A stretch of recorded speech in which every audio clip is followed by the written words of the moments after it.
धन्यवाद। नमस्कार। पुनः हम आप लोगों के निकट भविष्य में नेपाल में एक शानदार और गौरवशाली भोजपुरी साहित्यिक सांस्कृतिक कार्यक्रम के आयोजन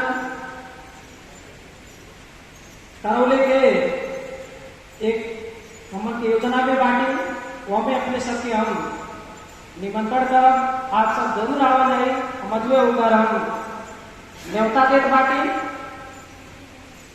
अब बोले के समय तो बहुत ज्यादा बीत गई बा, नहीं तो नेपाल के विषय में हम बताती कि नेपाल में का काम होता भोजपुरी के संदर्भ में और विश्व स्तर पर भोजपुरी तो सब कहा, लेकिन बड़ी दुख के बात की बात नेपाल में तो खाली 6% भोजपुरी भाषी लोग बांटे। नेपाल की जनसंख्या अनुसार करीब आज की जनसंख्या अनुसार सरकारी तथ्यांक में 25 लाख भोजपुरी बोले वाले बांटे हैं। लेकिन कैसे उधर में भारत के लोग साथ बांटे, बड़ी दुख के बात पर सोच के मन के करेजा फट जाला नेपाल में कि जहां यूपी और बिहार में मात्र 40 करोड़ कमती में जनसंख्या बा, वहां में से अगर केतनो भी गंगावी नवंजा में 50% जनसंख्या के भोजपुरी मानल जाए तब तो 20 करोड़ से बेसी लोग केवल उत्तर प्रदेश और बिहार में बांटे। कैसे इतना बड़ा जुर्म के साथ है कि आज भोजपुरी के जनसंख्या का रिकॉर्ड भारत सरकार के पॉपुलेशन डेमोग्राफी में नहीं बा। यहाँ के लोग कितना ज्यादा अत्याचार सहे रहे, काहे इतना बड़ा जुर्म सहे रहे। आज भारत में भोजपुरी भाषी के ऊपर बहुत बड़ा अन्याय बा और ये जुर्म ये अन्याय सहे वाले भी दोषी हो। बहुत बड़ा दर्द के बात बा, लेकिन नेपाल में भी हम ने संघर्ष की लड़ाई कमजोर नहीं बा। इतना आसानी से नेपाल में भोजपुरी के अधिकार नहीं मिला। वहां भी हम के बहुत बड़ा और बड़ा संघर्ष के यात्रा पर मात्र जाके भोजपुरी के अधिकार मिला था और हम के निकट भविष्य में भोजपुरी के सरकारी कामकाज के भाषा, भोजपुरी के संविधान के भाषा, भोजपुरी में हमन के पढ़ाई लिखाई शिक्षा के भाषा, आम संचार के माध्यम के भाषा, लिखित साहित्य के भाषा के अभियान में जोर तौर से लगा गए बा। उसके लिए हमन के हर मूल्य चुकाने के लिए नेपाल में तैयार बाटी और भारत में भी भोजपुरी के लिए क्रांति हो अगर जोरदार समर्थन हमन के नेपाल से बा और नेपाल की मजबूती के लिए भारत के सहयोग की आवश्यकता बा। भोजपुरी ही एक ऐसा भाषा बा जो नेपाल और भारत के संबंध के मजबूत बनौले के दिशा में तीव्र गति से आगे बढ़ा था।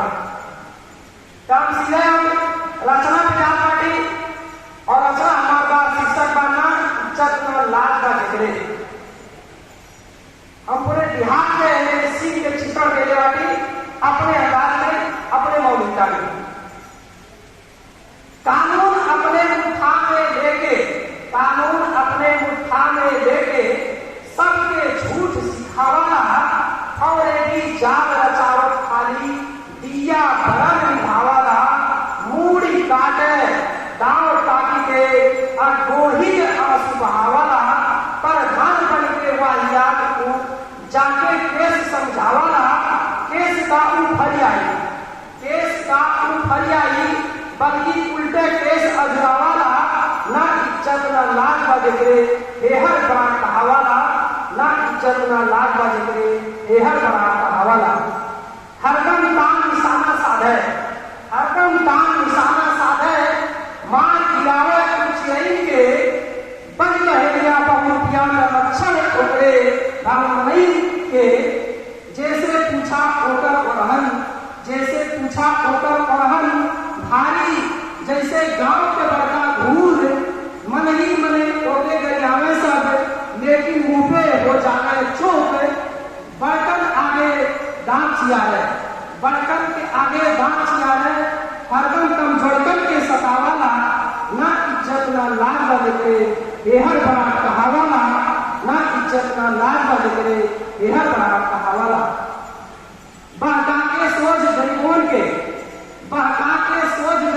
के मुकदमा सिर्फ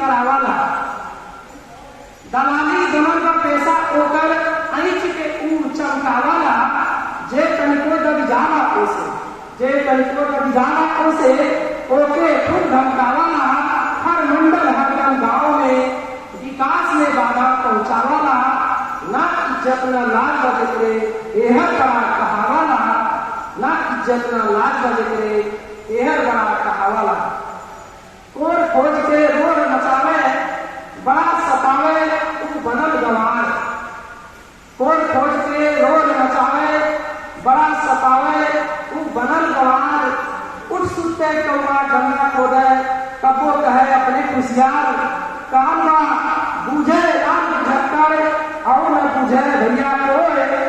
जवाब गोड़े में चकिया बांध के हरना के कूदल होए। विकास शिक्षा सेवा धर्म के विकास शिक्षा सेवा धर्म के खाली मजाक उड़ावाला ना इज्जत ना लाज का जिक्रे एहर बड़ा कहावाला। ना इज्जत ना लाज का जिक्रे एहर बड़ा कहावाला। धन्यवाद। हम पुनः अपने विनम्र शब्द से आप लोग के